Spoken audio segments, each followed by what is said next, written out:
Okay. Well, first of all, thank you, dear Lord, for the weather today. Second of all, thank you all for coming. This idea came about from when the cemetery committee, we have what we call cleanup days. Rabbi Juda is a member of the cemetery. We do spend time cleaning up. He's a member of the cemetery committee.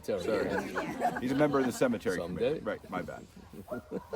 When we have those days, we do clean up. However, we do spend time listening to Rabbi Juda tell us stories about the people who are buried here. And I always find them entertaining and very interesting. So I had the idea a while ago that we should have a cemetery tour where Rabbi Juda tells these stories to the congregants. And I thought it was really, really appropriate at this time when we're celebrating our centennial that we hear stories about the people who helped make Congregation Brith Sholom what it is. So without further ado, Rabbi Juda. So thank you, Harry. Harry really deserves the credit, both for having the idea and for providing the weather for today. Some of you are going to remember some of the people that I'm going to talk about. Some of you may not be as familiar with them because you've been here less time. Some of them are going to go back to the early part of the 20th century, but most of them are going to be since I became rabbi here. And I guess I would have to say, sadly, I had to bury many of them, some of whom were, in my terminology, almost like uncles that I never had. My parents were both only children. And, some of these guys, although I'm certainly speaking about women as well, but some of the guys in particular, I felt very close to and gave me, frankly, a lot of guidance, especially when I came here, I was 27, which seemed old because 9 years since I graduated high school, but in retrospect was not that old. So we're going to begin primarily with Jack Schaffer, although I'll say a word or two about Seal as well. And that's because without Jack, the community would not be where it's at today. That's not only, as you'll hear specifically at Jacksonville and Makeda, but certainly that's included. So again, I'm going to have different highlights. Some stories I'm going to read and some I'm just going to tell you about. So Jack, as a young man, was a little on the wild and mischievous side, and he probably was that way to some degree throughout his life. As a child, he hid his Hebrew school books, he jumped off moving trains. His father, as a result, set him up with a job in a toothbrush factory, and his business career got started. He earned $6 a week.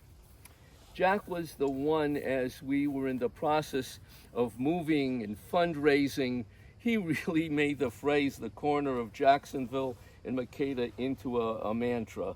And that kind of, I think, energized the community.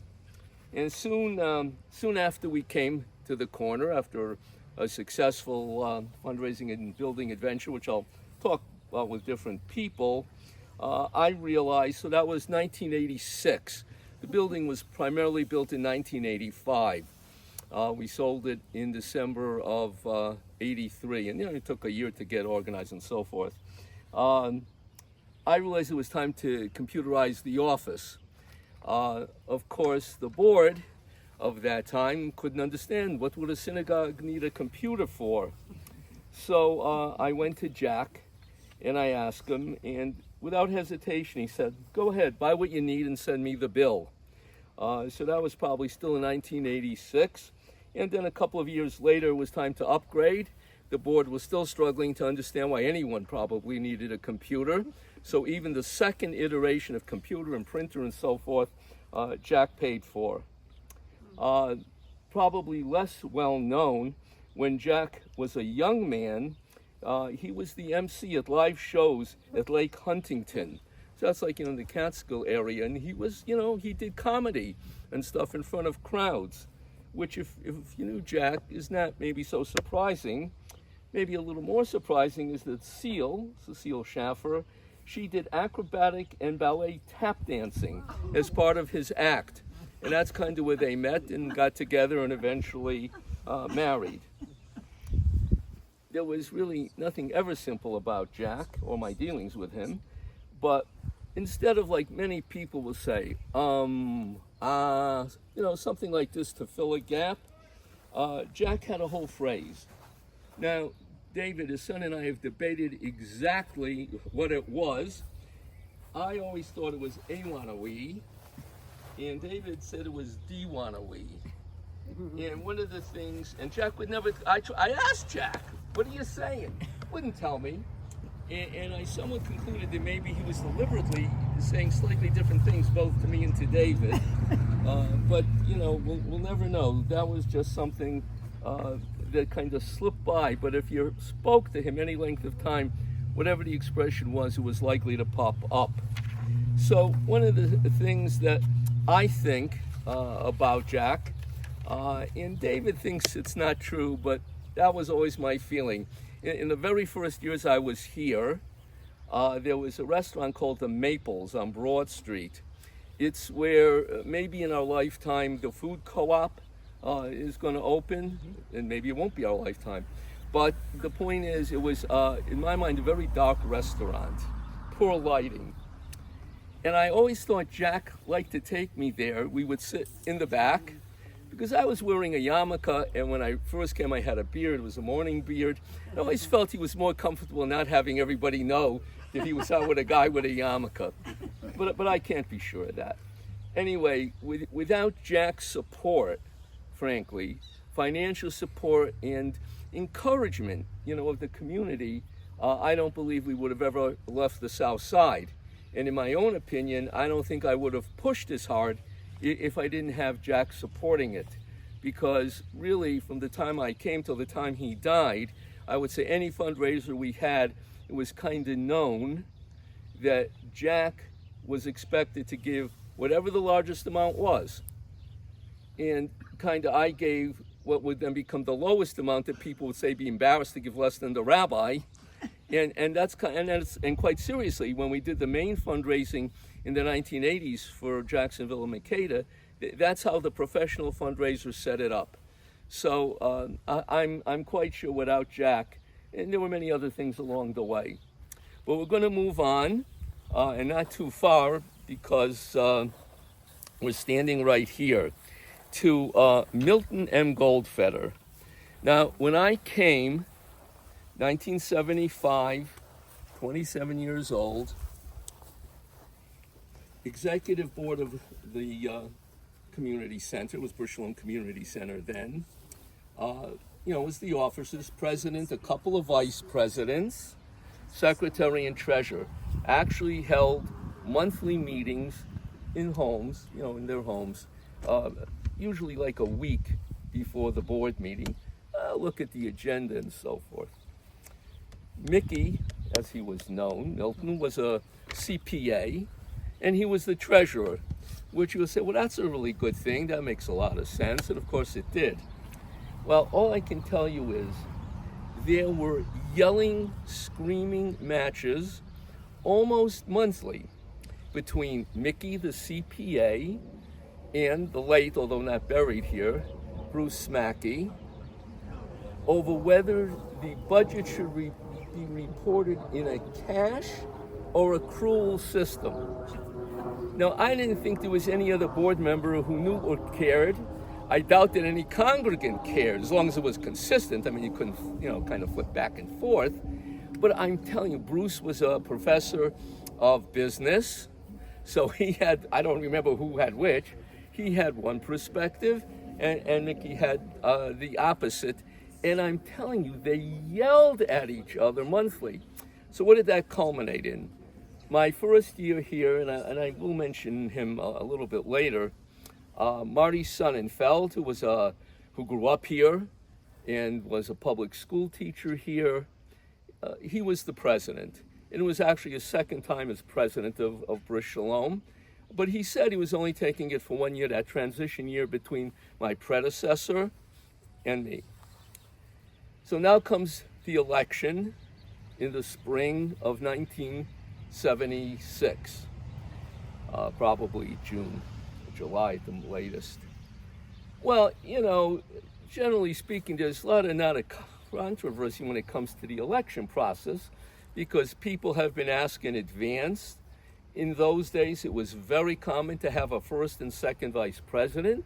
And the basic understanding was the first vice president would, move up and become the president. So now comes election day at the board. And, all the right people are nominated. Now it comes the vote for president. Okay, everyone in favor, raise your hand. All but one hand goes up.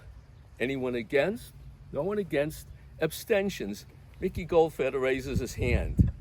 With that, Bruce, who was going to be president and was, his face turns beet red and he gets up and walks out. To which we were all like stunned. Who cared that there was an abstention? Well, Bruce cared. We had to send Jeff Bradsby, who's probably maybe the only one left alive who was at that meeting, and was a good friend of Bruce's. We had to send Jeff out to bring him back, which he came and obviously served his term. What were the highlights of those meetings? Sandy alluded to it actually yesterday when we were talking at Kiddush, although she saw it in terms of sisterhood, but that wasn't enough. I am telling you, month after month after month, there were debates over tablecloths. That's it. The sisterhood owned the tablecloths. What would happen if, God forbid, Hadassah wanted to borrow it for an event? Was there a charge? How much of a charge? Who was cleaning the damn tablecloths? And if it didn't get clean, who was paying for replacement, which you probably couldn't get? I ended that as I realized, how many years can you deal with this? Somewhere after a year, I started to call around the other synagogues and say, what do you do for tablecloths? Only seemed logical.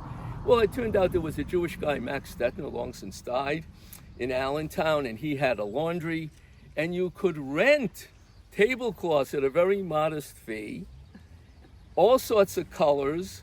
You bundled them up at the end of the weekend. A truck came and picked them up. They were washed under, very hot, boiling conditions, so there was nothing left. I'd say they almost incinerated them. And that's how we resolved that. And not to be outdone, and think about this, 1975 for a year. I don't say it's because of Mickey, but Mickey certainly endorsed it. Every board meeting, every bill of $30 or more had to be individually approved by the Board of Trustees. So you can imagine that added a few minutes to every board meeting. And in those early years, I'm going to tell you, board meetings started at 7:30. The good ones probably ended at 10:30. They ended at 11. They ended at 12. And it was not unheard of in my time that they ended at 1 a.m. and then people would leave the building and they'd still continue debating issues out in the parking lot across the street, which you could use, frankly. In those days, it was Lehigh's. We had no parking, zero, not one space on the south side. They used up the entire lot that they bought in the 1920s.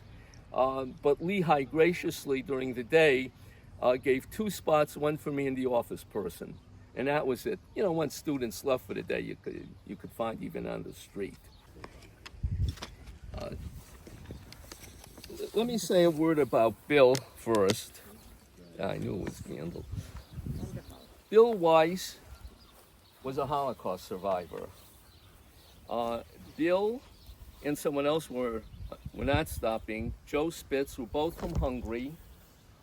Both in Hungary had a wife and 2 daughters, coincidentally, each. The wives and the daughters were all murdered by the Nazis. Bill survived, and Joe even more so. If you look in the case in the north lobby of the sanctuary building, there's a biography of Joe in a booklet, and even some of the items that he made, he had to make it, not surprising, the Nazis didn't give it to him, and used while he was in slave labor camp. But the 2 men didn't know each other in Hungary, survived, and both wound up here. Bill, when I came to town, really ran the Daily Minion. In those days, the chapel, which was on the top floor kind of across from the main sanctuary. I had a little phone nearby, and when Bill needed a 9th or a 10th, whatever, he had a little booklet, and he would call people, and hopefully we get to one or two of the guys that he called. He was beloved. They lived on Cherokee Street, so walking distance to Brith Sholom, and they were among the few people, especially in those days in South Bethlehem, who would have walked to services. Now, when Bill came to Bethlehem, he found, I don't know if there's a nicer word, in those days they would have called a spinster, an older woman who had never married, and that was Anne Gandel Weiss. Anne was a very quiet woman. She had very poor eyesight at the end of her life. In fact, when Bill died, and he died, if you look, September 16th of '83, as I was getting ready to go upstairs to start Kol Nidre that year, that's when I got a call from St. Luke's. He died. And he had really never been sick, never been in the hospital. He went in a few days and he died. It was really very sad. Anne, as I say, couldn't see well. We partnered Anne with another widow who lived in South Bethlehem, Blanche Snyder, and we moved Blanche in so she would take care of Anne, and made all kinds of other arrangements. It was, money, all this thing. We had to have the bank take over everything because, there was no writing of a check or anything by Anne. Anyway, the more important point is her father was Reverend Abraham Gandel. And Harry, need a couple of things from there. First of all, some things I'm more sure of, and some things I'm less sure of. I'm more sure that, I think, I'm not going to let you touch anything. This says Reverend's Handbook. And this has all sorts of prayers and things in it. It clearly is very old, and I'm almost sure there's something written in Hebrew in the beginning, but it's a little hard to read because it's so faded. It was in pencil. I'm almost sure this was Reverend Gandel's. And, protected because I'm a collector of all sorts of things, so it wouldn't just get either tossed or even buried.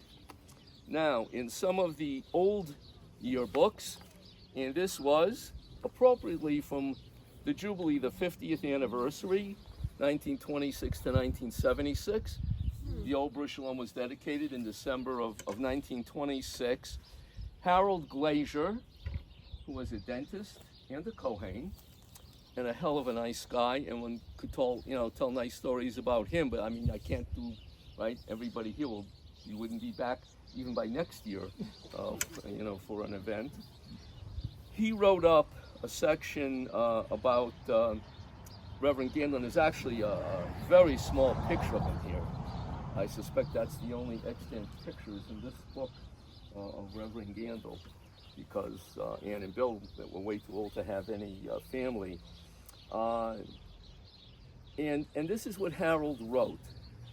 I would like to reminisce and reflect upon the life of a truly saintly individual, Reverend Gandel, the father and father-in-law of Ann Gandel Weiss and William Weiss, respectively.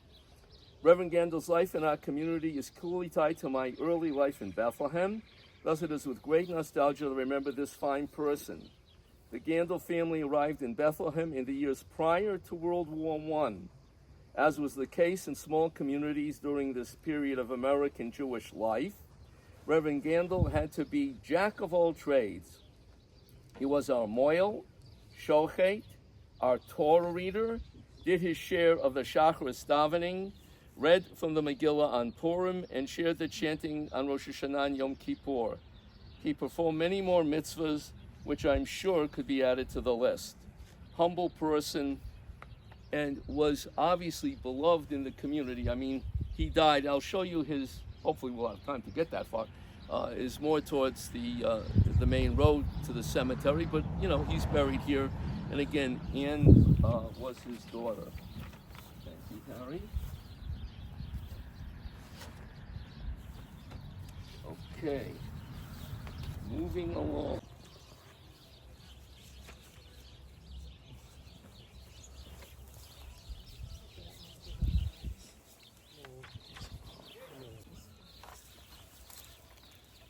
So the Rosenbergs, Willie and Roz, were really both integral members of the congregation, and obviously long before I came. They lived on Tombla Street, and I'm sure many of you came up Tombla Street. They lived in a house, and actually for a number of years, they lived either in front of or behind, however you want to say it, the house that Brith Sholom owned for its rabbi, which they sold when one of my predecessors said he didn't care about walking. He was, relatively walkable. He didn't care, he wanted to live on the other side of town. So the board of that generation sold it, and perhaps in typical board wisdom, instead of putting the money aside to buy another house or to save, instead of raising dues, they just went through all the money on operating expenses. Now, I had nicknames for various people. Don't get nervous, not for everybody. So I haven't hidden things necessarily from you. But for some people, especially the ones I felt closer to. So obviously, Willie was the way people called him. He was not a Bill. I mean, some people he was a Bill, but not Shul. So his nickname was Willy Nilly, because that's how he often did things. And somewhere I absolutely lucked into like a candy wrapper. I don't remember anymore, that had willy-nilly on it. And for years I had that on a shelf in my office. In the old building on the south side that I remember, Willie ran the wine room. There was actually a room with wine in it that served the congregation, but people could also buy kosher wine, because that's what he had. And also he specifically would take orders for Pesach and drive down to Philadelphia. I think the place was called Rosenberg's, coincidentally. I don't think it was a relative. And he would do that. Willie was a real junk man, right? He hauled junk for people. He was the kind of man, not maybe in my time anymore, that would, strap a refrigerator on his back from an attic and take it out into his truck. So he had a truck which hauled many things, even in my time, including all the schach for the Brith Sholom Sukkah. He would take kids out to cornfields. They would cut down stalks, by prearrangement, obviously, and he would schlep that to Brith Sholom.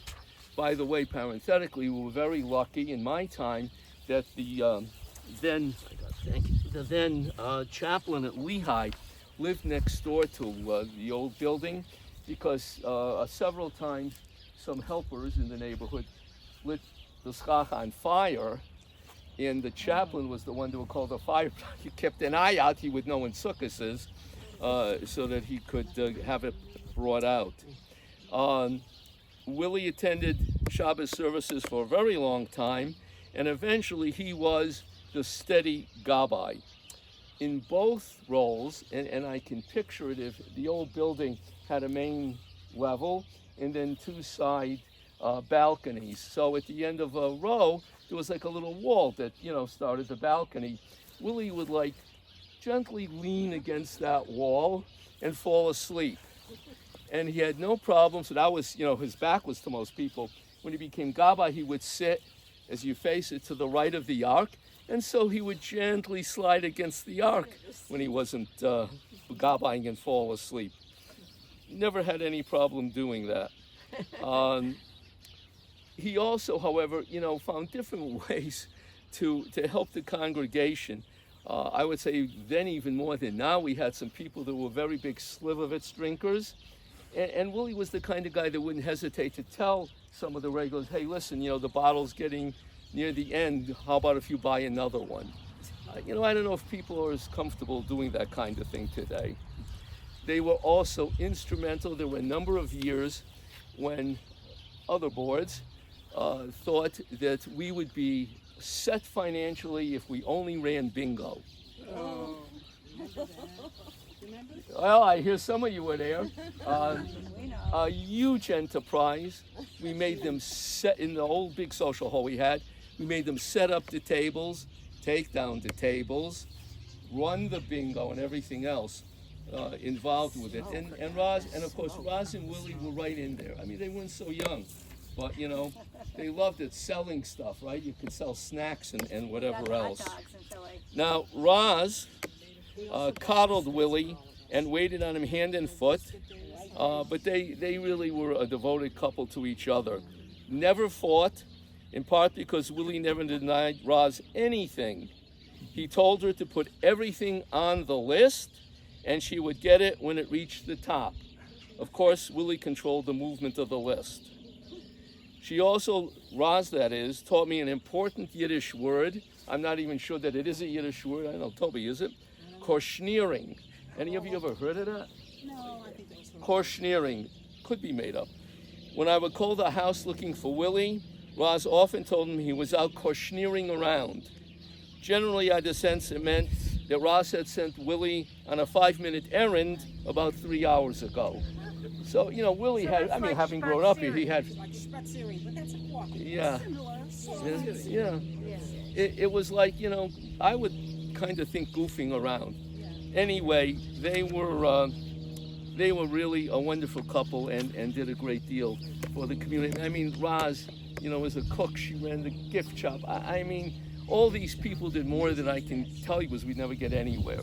How about Music Fest? Pardon? You sold in Music Fest. At Music Fest, they were involved with that too. There were a couple years when Music Fest first began that you could apply to the organization and have your own booth. And we said, well, what about a kosher booth? Well, of course, you know, nothing's frankly all that simple, because Music Fest is more than a week long. So what do we do about Shabbos? We had to find some non-Jews to run it on Shabbos that we had to sell it to. I mean, you know, but Willie and Roz, and Willie loved to cook, brisket and stuff. I mean, he loved to cook and he loved to eat. And he was happy, you know, they didn't have, you know, what I would call tons of money, but when it came to food, Willie wouldn't spare a dime, you know, and kosher, you know, wherever they went. Including Willie was one of my regulars when I would go in those days, Sukkot time now, it's appropriate, down to the Lower East Side to buy lulav and etrog. Willie and Julius Gross, who should be more famous now than ever, frankly, they would come with me. And, you know, they helped me a little bit with picking out, but there were different food stores that they knew down there that they specifically went. Sweet breads and desserts and all sorts of stuff. Morris and Lil grew up here. They knew each other from childhood on, attended Liberty High School together. Morris was on the debate team and editor of the yearbook and graduated as salutarian in 1934. Morris was an extremely bright, articulate individual, even though he was a lawyer. Morris promoted and chaired the Bethlehem Jewish Community Council. There was a time, believe it or not, when I came, again, these are, you know, you're talking almost half a century, there were fights among the organizations, Sisterhood, Hadassah, B'nai Brith Women, over calendar control. Who was going to schedule what on a certain date, and how dare you? We still have, by the way, the same business, as Rabbi Singer knows, with the, now just Nothing among has changed. Yeah, I mean, nothing changed, just who's in it, about who's going to schedule what on what date. So the idea of the community council was everyone had a seat at the table, and things like the calendar could be hashed out in a nice, friendly way, supposedly. Now, one of the most important functions other than the calendar was handling the Jewish Relief Fund, and that was set up as a community fund to help Jews primarily in need. And Morris oversaw that in his role as chair and probably even subsequently. And I had the opportunity to go with Morris to meet people in places none of you would go, then or today. You know, Pembroke Village. Pembroke Village. And then there was a time we met with a couple, blew in out of nowhere. They lived on Buttstown Road, across from where the Governor Wolf, I think it is, school is.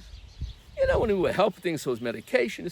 Well, in the end, it turns out they were thieves. They had like stolen computers in their backyard in a dumpster and stuff. But you know, Morris was there to help and not to do a lot of investigating. In addition to which, I always told them, don't go alone to some of these places. It was dangerous. Pembroke Village, at least in those days, I mean, I haven't frankly been there lately, you shouldn't go alone. Now, it's not like not like today where you have armed guards with guns and stuff. I went with him. I don't know what I would have done if someone would have attacked us, but at least I was a little bit more capable than Morris. Anyway, you know, Morris wouldn't hesitate to completely ignore what I had to say, and with cash, he went there and gave it to people who he thought were in need. So, you know, he helped people, con artists, thieves, it didn't matter. He was there to help. An interesting thing, which I don't know how many people know or remember, when it came time to do the expansion in the early 2000s, to kind of be 2001, let's say, you know, by that time Morris, I think, had been well retired and didn't have the kind of assets. By the way, he was never a money man, did a lot of pro bono work. I mean, there were stories about that too. But he called me to the house. People like to call me sometimes to their homes. And he shows me the sword.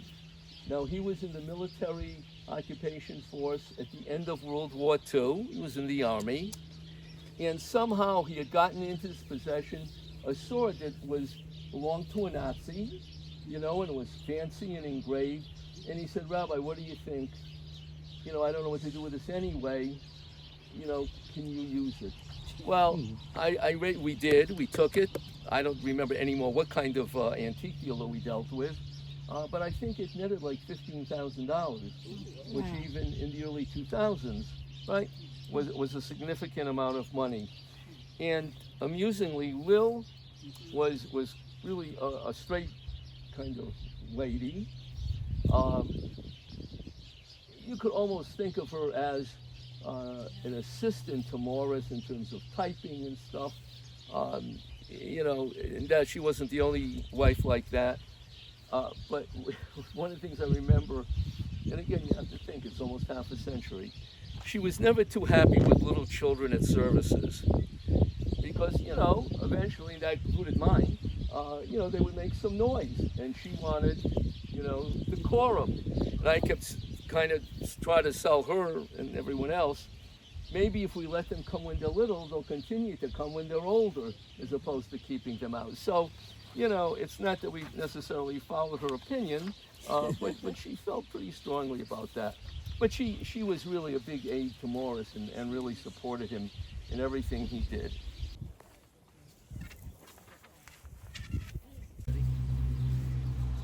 I wouldn't want you to think that everything was just kind of fun and playing, because of course it was not. I didn't know Mildred Greenberg as a young woman. She and Milton had a store downtown Bethlehem called Mill Greens, right? So you could Mildred, right, Greenberg. So that was closed before I came. Mildred was in the nursing home. It's Presbyterian housing now, kind of at the end of Broad Street. Bennett Toyota used to be right there. It kind of merges all together on the way, frankly, to what was Allentown State Hospital. When I came, Mildred was basically comatose. And in those days, you know, there were people in varying nursing homes, and that was like one of the things, you know, I would go on some regular basis and spend time. Most of the people, you know, still could converse and things, and, you know, they were obviously physically limited. Mildred, nothing. So I would go and I would sit there for a little while. She didn't speak, she didn't move. There was a handmade little clock out of paper that some nurse had made with like 12, 3, 6, 9, and that's how they turned her, so she wouldn't get bed sores, because she didn't even turn over. And so a few years go by, and every time I come in, nothing, not a peep, not a word, how are you, Mildred? Nothing. Well, finally one day, by chance, a nurse comes in to turn her, or whatever it was the nurse was checking on. And I said to the nurse, or I asked the nurse, I said, can you tell me, how does she stay alive? How does she take nutrition? She doesn't move, she doesn't budge. She said, oh, I'll show you. She went out, came back with a little container. There was a milkshake, shook it up, put a straw in it, put the straw in Mildred's mouth, and she said, Mildred, suck. And she drained the little container. But that was her life for years. So, you know, I don't know if it would be any different today, but it's very hard to see that kind of, call it existence, non-existence. I don't know, she may have been the belle of the ball when she was young, but in those last years, it was really very difficult. And you can imagine, I don't think she had any inkling of what was going on, but for the family, for a number of years, you know, Milton, he died, if you look, about a year before she did. I couldn't imagine what he went through. You know, he was a steady visitor. So, you know, some of the stories and memories are not so lighthearted. Rabbi, she lived across the street from me when I was growing up in Bethel. Oh, and? And she had a wonderful garden. She grew the beautiful tomatoes that we used to pick right from the garden, those little yellow tomatoes. Yeah. Solomon, but everybody called him Sol Berman. Now, some of you might remember a man by the name of Marty Sonnenfeld, who was the president when I came. He was president my first year. Uncle Marty, as even my kids called him, well, first of all, he grew up here. He played football for Penn State, and he was Jewish, and a good basketball player by his own reputation as well. And he was a school teacher, and I want to say he gets credit for making the first real map of the cemetery. When I came, and Cal Kanunsky still has it. So I asked about a cemetery map. So they pull out this little booklet, you know, with lines, where I believe it was a man by the name of Max Levitz, who was dead by the time I came, had written some vertical lines. So everything lined up perfectly, and had written in as people died or had a reservation. Well, what did I know? I mean, you know, I was certainly no cemetery expert in those days, so I believed what he had given me. That lasted until I buried somebody in somebody else's grave. I said, I don't understand it. The space is right here in the book. Well, you know, the book had everything lined up, but as you can see, it's not exactly, you know, a perfect grid. Much better on the other side when we had a surveyor do it for us. Anyway, so I needed a map. So Marty was at Liberty High School, and he got a drafting class to come up here, and they made an actual, real map so that I would see what spaces were available and weren't available. We won't get into what happened with the woman who lost her spot, but, you know, we obviously had to accommodate that too.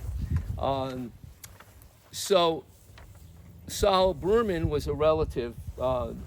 Marty was married to a Phillips, who just died, frankly, not that long ago, Shirley, in Florida. And that's where Marty's buried, because when they moved down there in later life, Marty couldn't help but being engaged. Shirley didn't want to have anything to do with anything, because then wherever she went, everybody knew Marty. Everybody knew Marty.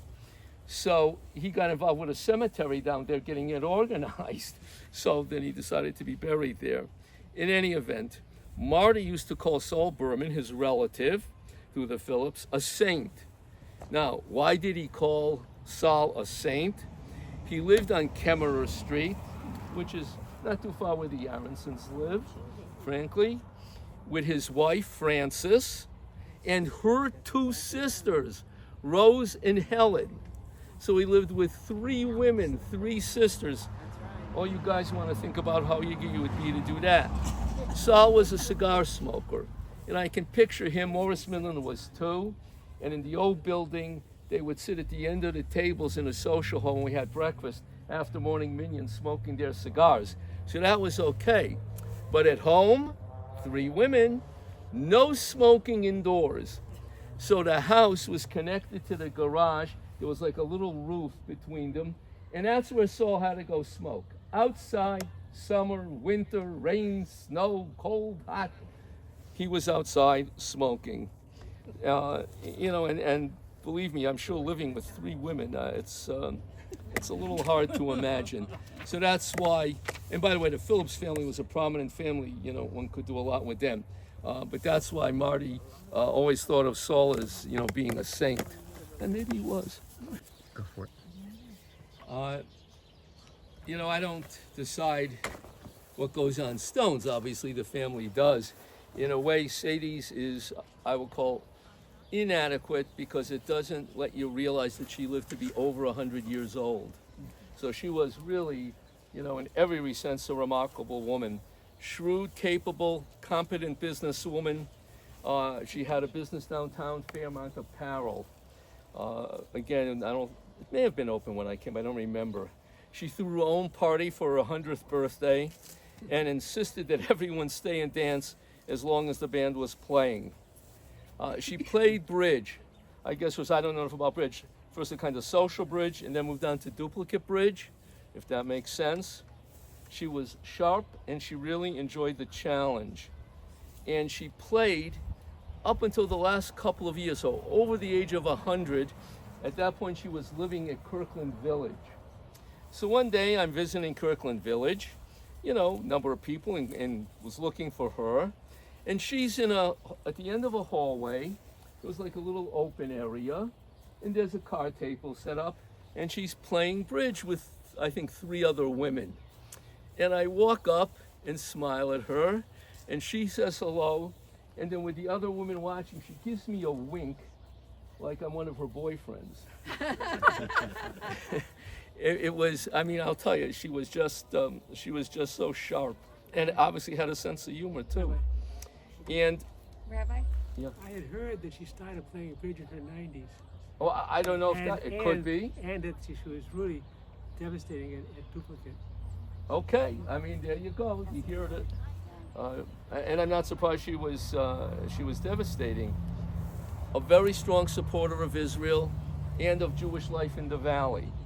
One day she calls me and says, "Can you come over to my apartment?" She was living, I think then in independent apartments at Kirkland Village. So of course I went over, and I come in and she hands me a piece of paper, and she says, "Rabbi, I want to give these stocks to Brith Sholom. The approximate value was $300,000. And she says, "What do you think I should do with it?" So I said, "Sadie, I think that kind of money you should put into the endowment," which thank God we had already, because that was probably the best way to make it last, because sometimes when you put it into other hands, you never know what boards will do. And she was fine with that. She turned it over and put it right into the endowment. So she really was a remarkable businesswoman and a remarkable investor. I think she did a lot of her own investing and choosing of stocks, as well as obviously having run a business, and she used to run into New York, women's apparel, to look wherever you buy clothes, I don't know, in New York, for stores. And also came to shul very regular on Shabbat. A lot of the people, I think, who had been, a bit cut off when we were in the South Side, not that they couldn't move around, felt a new energy once we moved to Jacksonville and Makeda. I don't know who decided this. They obviously decided it in the 1940s that some of the people from Bethlehem who were in World War II, if they died in action, would be buried up here. So you can see Leon Shane, and what I wanted you particularly to see was this, I'm not even sure what the material is, but somehow you can see pretty long-lasting picture of Leon Shane. And if you look carefully, which it's tough to do, this needs to be power washed, the person down here is Nathan Sonnenfeld. Now Nathan was Marty's brother, and he's pictured in one of the history boards in the social hall, I think behind a machine gun or something. So, if you look the next time you're in the social hall, which I guess could be today, you could see what Nathan looked like. And I'll tell you 2 more quick things about his brother Marty. So that was Marty's brother. One, Marty came for me to do all sorts of stuff, or I called him to do all sorts of stuff. And if I kept him waiting, he'd come in and say, "You got a quarter waiting on a nickel." Now, I don't know if that's a common phrase, but he always made it clear who was, the important person. Well, in addition to making, the map here, there was one time we were having, I think it was a UJA campaign. And whoever was in charge, maybe it was Marty, he wanted to have a poster like a thermometer, right? You've all seen those. Well, he has it made at Liberty High School and has it dropped off at Brith Sholom. Watch it carefully, Rabbi. It's not easy to get these things. Okay. Well, in those days, we had an assistant. I think his name was Stephen Brownstein. His family was a member of the congregation. He probably did a lot of the work, I'm thinking, with United Way because the old building was a United Way facility too. So I give this poster very carefully to Stephen Brownstein, who's supposed to drive it to someone's home who's hosting the UJA meeting that night. By sheer luck, my windows in the office looked out on Packer Avenue. And I think it was a fall day, and I'm looking out, and I see Stephen crossing the street with this round cylinder. Just like that, a gust of wind takes it out of his hand. It goes onto the street, and it starts rolling. And as I'm watching, he's running after it, and it rolls to the corner and right down the sewer. I was laughing hysterically. I immediately call Marty, and I tell him, he goes, "What the hell are you laughing for? What's so funny?" It was the fun. To me, it's still I can picture it in my mind's eye. It was like it was drawn by a magnet right into the sewer. Anyway, there were always those kinds of things with Marty, and he had a crew. That's what he did on weekends and summers. A crew of he and other teachers who did painting, house painting, interior, exterior in the day. Gus Lupus, may he rest in peace. He was one of the guys. His brother ran for mayor of Bethlehem at one point, and Gus used to torture him endlessly. He would bang on the car that they used in things. And then there was another guy, another teacher, Joe Belletti. They called him Prima Donna Joe. Why was he a prima donna? He only painted with a 1-inch brush. So that was Joe Belletti with a 1-inch brush. Anyway, Marty was a terrific character and also would have done anything, really, for Brith Sholom. Not very religious. He'd hate to hear me say that I made him become a regular shul goer. We made it very clear that if you're going to be president, you've got to come to Shul Shabbos Friday night in those days, Saturday morning. That didn't matter, but you had to come regularly. And people adhered to it. And some people, I'm going to tell you, not too many, but a couple that I can think of, chose not to be president because they didn't want to make that commitment to come to services regularly. And we were okay with that, because better we should have people, who wanted to do that. So when was the cemetery, we know what year the cemetery was dedicated and founded, because I believe Steve Bergstein's grandmother, No, Steve Bergstein's grandmother is over that way, not the next one. On the other side of this house, there were originally 4 small cemeteries. One is known as Emil Zola, that's the one closest. Above that is one called IOBA, which is something like International Order, and also the people who knew it dead was either Brith Abraham or B'nai Abraham or something like that. And then above that, we think, was the cemetery for Agudas Achim of Allentown, because there's a tombstone there for the rabbi of Agudas Achim of Allentown. And above that, in quotes, was Catasauqua, where Julius Gross's mother is buried.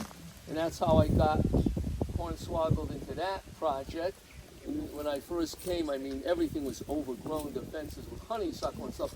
Willie and Julius and I spent hours untangling vines from the chain link fence to make it look presentable. And Steve's grandmother, Susan Glazowitzki, how I remember that, I don't know. She's buried over there. But the original cemetery here from the 20s ended, if you know the fence down there, at the beginning of that fence. And then there was apparently an empty lot. And what I was told, and I believe it, the Herzon families, that was Frank and his son Richard, bought that property and gave it to Brith Sholom to expand. They were very involved with the Chevra Kadisha. One might even say a little too involved with the Chevra Kadisha. And there are, I could tell you so. All these people. Frank was a character, older man when I came, liked to blow shofar in the mornings, struggled. He was, I'm sure, in his 80s, but he was also a sheriff. And somehow, I hope it was fake, but I don't think so, he had a 6-shooter.